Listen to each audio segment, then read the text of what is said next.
In this month's guide to the best cameras on the market, I'll be taking a look at the LeicaM9. This is Leica's first digital rangefinder with an 18 megapixel full frame sensor, a step up from the M8 models which both featured a 10.3 megapixel and 1.33 crop factor. The benefit of this is that now Leica premium lenses can be used at their true focal lengths. The size of the LeicaM9 makes it the smallest full frame camera available, but this doesn't make it cheaper, with the price point set at £4,900, so only a few pounds saved when compared with the Canon and Nikon top-end models. As you'd expect from Leica, the M9 feels solid and has a high quality finish. The shell is constructed from a die-cast magnesium alloy, whilst the top and bottom plates are made from brass. Access to the battery and card slot is under the base plate, which is removed by this twist lock. Whilst this can be awkward to use, it offers far more protection than the more standard plastic door. The body of the M9 has only a few buttons compared with most modern SLRs. Although these are small, they are clearly labelled.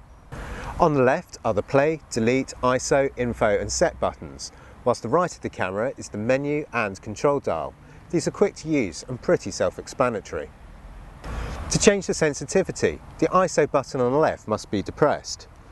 Whilst rotating the control dial, this takes a little getting used to, but does stop you accidentally changing the ISO.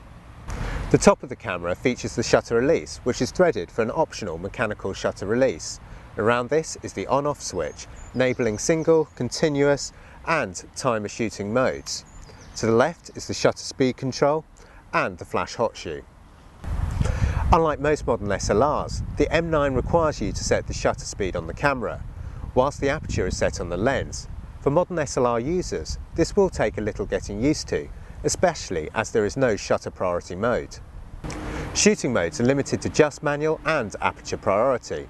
This lack of features may feel like a step back in technology, but then using and owning a Leica is really about old school photography.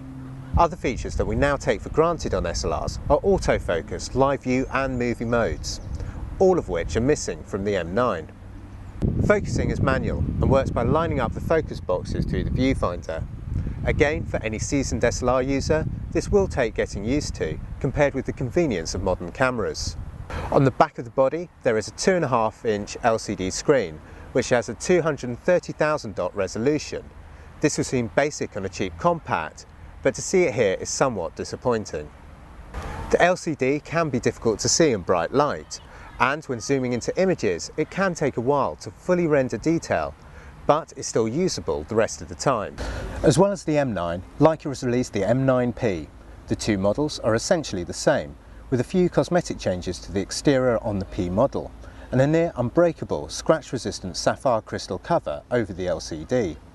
The Leica M9 is the next logical progression for existing M-mount users, and in terms of its resolution, it's unrivaled for such a small camera.